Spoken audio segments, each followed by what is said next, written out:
Assalamualaikum warahmatullahi wabarakatuh. Perkenalkan, nama saya Siti Rahana, NIM A1C3190039. Baiklah, di sini saya ingin menjelaskan materi tentang bumi dan antariksa, yaitu tentang kecerahan intrinsik pada bintang. Kecerahan intrinsik pada mata manusia sendiri menggambarkan bahwa beberapa bintang terlihat lebih terang dibandingkan dengan bintang lainnya. Bintang-bintang yang dapat dilihat oleh cahaya mata manusia yaitu besarnya sekitar 6 kali lebih besar. Bintang yang sangat terang memiliki magnitudo jumlah yang kecil, dan bintang yang biasa kita lihat di langit memiliki magnitudo negatif. Bintang yang secara intrinsik sangat terang akan tidak tampak jika jaraknya cukup jauh. Untuk menemukan kecerahan bintang yang sebenarnya, kita perlu mengoreksi besaran nyata untuk pengaruh jarak. Selanjutnya yaitu kecerahan dan jarak. Jika kita melihat lampu pada malam hari seperti gambar berikut ini, sulit untuk kita menentukan mana cahaya yang paling kuat atau terang dan yang tidak. Nah, begitu pula lah pada saat kita melihat bintang-bintang di langit. Jika kita melihat cahaya, mata kita akan merespon energi gelombang visual yang jatuh pada mata kita. Selanjutnya, energi cahaya yang jatuh pada 1 meter persegi dalam 1 detik disebut dengan flux. Flux cahaya yang masuk ke mata secara langsung berkaitan dengan intensitas yang kita persepsikan.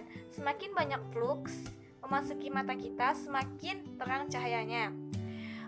Contoh saja, jika kita menempelkan layar 1 meter persegi di dekat bola lampu, sejumlah flux akan jatuh pada layar. Jika kita memindahkan layar 2 kali lebih jauh dari bola lampu, cahaya yang sebelumnya jatuh pada layar akan menyebar untuk menutupi area 4 kali lebih besar, dan permukaan layar hanya akan menerima 1/4 cahaya per meter segi. Nah, begitu pula selanjutnya. Dengan cara ini, flux yang kita terima dari sumber cahaya tidak sebanding dengan kuadrat jarak ke sumber cahaya. Ini dikenal dengan sebutan relasi kuadrat terbalik. Sekarang kita memahami bagaimana kecerahan bintang tergantung pada jaraknya. Jika kita tahu besarnya bintang dan jaraknya dari bumi, maka kita bisa menggunakan hukum kuadrat terbalik untuk mengoreksi efek jarak pada bintang. Para astronom melakukan itu dengan menggunakan jenis skala magnitudo khusus. Nah, selanjutnya yaitu magnitudo visual mutlak. Simbol untuk magnitudo visual absolut adalah M besar dengan subscript V. Simbol untuk magnitudo visual semu yaitu M kecil dengan subscript V. Subscript mengingatkan bahwa sistem magnitudo visual hanya didasarkan pada panjang gelombang, sehingga mata manusia bisa melihat cahaya. Sistem magnitudo lainnya didasarkan pada bagian lain dari spektrum elektromagnetik seperti inframerah, ultraviolet, dan sebagainya. Nah, bintang-bintang yang secara intrinsik paling terang diketahui memiliki magnitudo visual absolut sekitar -8 dan yang paling samar sekitar +19. Contoh saja yaitu bintang Vega dan Rigel. Kedua bintang itu terlihat sama di langit, tetapi Rigel menghasilkan lebih banyak energi daripada Vega. Selanjutnya yaitu menghitung magnitudo visual mutlak. Rumus jarak magnitudo berhubungan dengan magnitudo semu dengan magnitudo absolut dari jarak pada persen. Para astronom juga menggunakan rumus jarak magnitudo untuk menghitung jarak ke bintang. Jika diketahui magnitudo absolutnya, untuk itu dapatlah rumus sebagai berikut. Jika kita tahu bahwa sebuah bintang memiliki magnitudo 7 dan magnitudo 2, maka MV kurang MV adalah 5 magnitudo dan jaraknya adalah 10 kuadrat atau 100%. Perbedaan besarnya ini dikenal sebagai modulus jarak.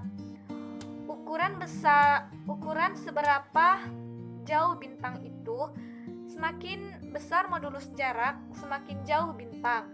Maka bisa menggunakan rumus magnitudo distensi untuk membuat tabel jarak dan modulus jarak seperti pada tabel berikut ini. Rumus jarak ini sangat penting karena ia memiliki fungsi kritis dalam astronomi. Ini memungkinkan para astronom untuk mengubah pengamatan jarak dan magnitudo semu menjadi magnitudo absolut. Ukuran kecerahan sebenarnya dari bintang. Setelah kita mengetahui besaran absolutnya, kita dapat melakukan lebih jauh dan mencari tahu jumlah total energi cahaya yang dipancarkan ke ruang angkasa. Selanjutnya yaitu luminosity atau kilauan. Dengan besaran absolut bintang sekarang, kita dapat membandingkan bintang lainnya dengan matahari. Itu sangat mudah dengan mengubah besaran absolut menjadi luminositas. Luminositas bintang adalah jumlah total energi yang dipancarkan matahari atau bintang dalam 1 detik, bukan hanya cahaya yang terlihat, tetapi semua panjang gelombang. Untuk menentukan luminositas bintang, kita mulai dengan magnitudo absolut visualnya, melakukan koreksi kecil dan membandingkan bintang dengan matahari. Koreksi yang harus kita sesuaikan untuk radiasi yang dipancarkan pada panjang gelombang yang tidak dapat dilihat oleh manusia, yaitu bahwa magnitudo visual absolut hanya memancarkan cahaya yang tampak, sehingga magnitudo visual absolut dari bintang panas dan bintang dingin akan menghilang total luminositasnya. Karena bintang-bintang itu memancarkan sejumlah besar radiasi di bagian spektrum ultraviolet atau inframerah. Nah, kita dapat mengoreksi radiasi yang hilang karena jumlah energi yang hilang hanya bergantung pada suhu bintang. Untuk bintang yang panas dan dingin, koreksinya bisa besar, tapi untuk bintang yang bersuhu sedang seperti matahari, koreksinya kecil. Menentukan koreksi yang tepat pada besaran visual absolut dirubah menjadi besaran volumetrik absolut, magnitudo yang dimiliki bintang, sehingga kita dapat melihat semua panjang gelombang. Nah, selanjutnya yaitu simbol L mewakili luminositas matahari yang dapat dihitung oleh sejumlah astronom secara langsung. Satelit bumi dapat mengukur total energi matahari yang mengenai 1 meter persegi dalam 1 detik tepat di atas atmosfer bumi. Jarak dari bumi ke matahari diketahui. Jadi ini adalah hal yang sederhana untuk menghitung berapa banyak energi yang harus diradiasikan matahari ke segala arah untuk memberi bumi energi yang diterimanya per detik. Luminositas terukur matahari adalah sekitar 4 dikali 10 joule per detik. Kita dapat menggunakan untuk mengubah luminositas dalam hal matahari menjadi joule aktual per detik. Sebagai contoh, jika bintang Aldebaran adalah 100 kali luminositas matahari, itu harus memancarkan luminositas total 4 dikali 10 joule per sekon. Maka dari itu, menemukan luminositas bintang adalah proses penting, sehingga layak untuk ditinjau dengan cepat. Kita dapat mengukur paralaks bintang.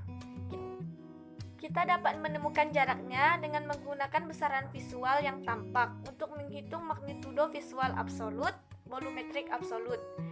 Kemudian menemukan luminositas dalam matahari.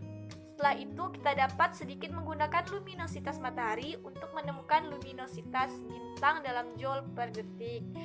Nah, mungkin beberapa bintang 1 juta kali lebih bercahaya daripada matahari dan beberapa hampir 1 juta kali lebih tidak bercahaya. Jelas keluarga bintang dipenuhi dengan karakter yang menarik atau intrinsik kecahayaan yang menarik. Sehingga dari materi ini dapatlah kita simpulkan yang pertama yaitu kita dapat memahami bagaimana kecerahan bintang bergantung pada jaraknya jika diketahui besaran bintang dan jarak dari bumi. Kita bisa menggunakan hukum kuadrat terbalik untuk mengoreksi efek jarak. Yang kedua, simbol untuk magnitudo visual absolut adalah M besar dengan subscript V. Dan simbol untuk magnitudo visual semu jelas adalah M kecil dengan subscript V. Subscript mengingatkan bahwa sistem magnitudo visual hanya didasarkan pada panjang gelombang, sehingga mata manusia bisa melihat cahaya. Sistem magnitudo lainnya didasarkan pada bagian lain dari spektrum elektromagnetik seperti inframerah, ultraviolet, dan sebagainya. Yang ketiga, yaitu rumus jarak magnitudo berhubungan dengan magnitudo semu, magnitudo absolut, dan jarak pada persen. Sedangkan kesimpulan yang terakhir yaitu menemukan luminositas bintang adalah proses yang penting sehingga layak untuk ditinjau dengan cepat.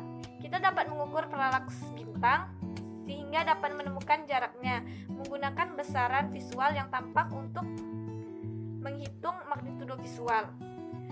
Tepat untuk cahaya yang kita dapat menemukan besaran volumetrik absolut dan kemudian menemukan luminositas dalam matahari. Setelah itu kita dapat sedikit menggunakan luminositas matahari untuk menemukan luminositas bintang dalam joule per detik.